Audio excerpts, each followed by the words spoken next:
What's going on, Jerome's? So I don't usually wear this Unreal Co. white sweatshirt because I eat too many things that have like sauces. Also, I drink way too much coffee. But it felt right since the Vikings and Justin Jefferson are married now, or this is a Korean funeral. I don't know. I don't know why my people are so backward and weird and sing such beautiful karaoke. Anyways, but Justin friggin' Jefferson back at Vikings mandatory minicamp. Day one is in the books, and it was hot, and it was glorious, and run through. So JJ back out there. There goes my hero. Watch him as he goes. So not only is he rightfully paid, justifiably, and the thing is, like, this isn't going to tamp down his hunger. He's still going to get after it. It's like us after, 2 plates on Thanksgiving. Still got room for more. And there's players that once they get paid, you're worried that they're just going to Hainsworth cash it in, just mail it in. It's not JJ. I feel like, if anything, this is going to motivate him even more, if that's possible. He's a rare player, both talent-wise as well as temperament-wise, as well as grit and determination. It's great, man. It's great. Also great. So Dalton Risner back. Second day back at practice. First day of mandatory minicamp. Also, I feel like Walter Rouse could be a little something. So, this year's 6th-round pick out of Oklahoma. So he's been a 5-year starter for at Stanford, 1 at Oklahoma, and I think that the Vikings might have a little something. I think that Rouse, at minimum, could be a competent swing backup for the future at tackle. Maybe a little bit more. God, I think he's got a great attitude. The reviews so far have been fantastic. And again, if you're just casting someone to be a tackle in the NFL, it looks pretty good, right? And hell, I mean, the Vikings have had several former wrestling champions, mixed martial arts champions. So Roman Reigns, Brock Lesnar, Matt Mitrione, Bob Sapp, right? It's pretty good. Ray Edwards doesn't count because he was a horrible boxer. Also, I think the white sweatshirt is like washing things out because I look very orange. It's all right. Also, Sam Darnold side profile. All right, so Darnold, the ginger, he's got a little facial hair going on. Does he kind of look like a young Andy Reid in side profile? Maybe a little bit. Like Andy Reid shoving himself into a BYU tackle uniform from back in the day? Maybe. There you go. Also, so Aaron Jones got a lot of love and plaudits from Justin friggin' Jefferson, as well as Mekhi Blackman. I think Mekhi Blackman is going to win the starting job over Caleb Evans, even though I got love for Evans too. But I just think Blackman has a dogged determination, and I think that he's going to be a very special player.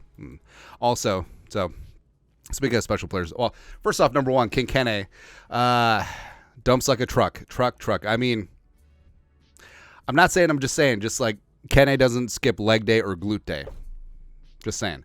And J.J. McCarthy, high five. Slap hands. So McCarthy's temperament on the sideline, like, he hasn't been that timid rookie.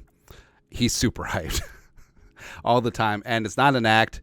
I mean, the kid just loves the game, loves his teammates. And I feel like that attitude is infectious, man. Like, there's zero prima donna in him, which is fantastic. Also fantastic. So, you have 2 players hopefully are going to be catching a lot of passes this year. So, Jordan Addison as the wide receiver 1B with Justin friggin' Jefferson, and I think that he will benefit the most. Like, yes, he won't have the volume share that he did when Jefferson was out, but not getting doubled, not getting cornerback ones, it's really going to open things up for Addison. And also, Byron Murphy Jr. from the slot. Hopefully he catches a lot of balls this year as well at cornerback. Plus, so I love these wide shots because, first off, it's gorgeous, beautiful. TCO Performance Center bar and grill. But also, you get to see a little bit about how they're lining up. So you have the first team defense because you got Blackman, you got Pace in the background. You got 51 Blake Cashman outside. How about that? Harrison Smith, Roman out there too. And so it's clearly the second team offense because Nick Mullen is under center at number 12. Plus you get to see the left side of the second team offensive line. So it's Quisenberry, 76 left tackle, Dalton Risner, second team left guard. And then you got Diamond Dan Feeney, 69. Nice at center. Couldn't quite make out who's over on the right side. But I'm sure we'll get some updates when the media jackals are allowed to watch a little bit of practice. Also, gunslingers, of course, standard back shot of J.J. McCarthy. Also, the Mormon missile. I haven't given up on Jaren Hall yet, man. Like, I just can't quit that second drive against the Falcons where he looked really good. He looked fantastic, man. Plus, I was so tilted. Well, first, when he got... So a couple things here. So number one, he got concussed by, I think it was Jeff Okudah, a former failed number 3 overall pick by the Lions. And then I had Jaren Hall as the first touchdown scorer, not passer, but scorer. So he had to run or catch a touchdown, right? And he was at like 26-1, and he was just like right at the 1-inch line, man. It's just so frustrating. Yeah. But I wonder what would have happened. Like, obviously he wasn't prepared for the Green Bay game, and that's on Kevin O'Connell. But, I mean, if he hadn't gotten knocked out, would he continued a good game or been whatever? And we would never had passion, not mania. 6 quarters of amazing football. So, again, these wide shots are kind of fun because you got kind of get to see what's going on. So, Brandon Powell catching a ball out in the flat. You got Harrison Smith. You got Cashman in pursuit. And also, what the hell's going on over there? So, 97, Harrison Phillips. So, this is too deep for pursuit. So, this is a rather quick throw out to Powell. So, he's dropping into coverage. So, this is a zone blitz look where Phillips... Well, I'm guessing Phillips isn't lining up as an off-ball or an edge. So he's dropping into coverage, and they're doing something exotic with the blitz, and Harrison Phillips is just back there. I don't want that. Like, I understand throwing a curveball, and maybe they got some heat on the quarterback, but I don't know. Man. Also, Robert Tonyan, Sycamore, changed his number from 40 to 85, getting things done. Also, it's interesting to see how many players wear chains during practice and games, and how do they not break?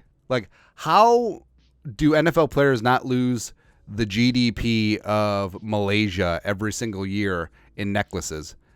Or are all these chains Fleetwood Mac? We will never break the chain. I don't know, but I want to see more chain snatches, because who was that? Was that Aqib Talib and someone else from back in the day? I want to see more of that. That's all, man. And then, just daddy's home. Daddy's home. That's all. But that's it. Vikings minicamp day 1. You guys are the best. You know what to do. Skull production value.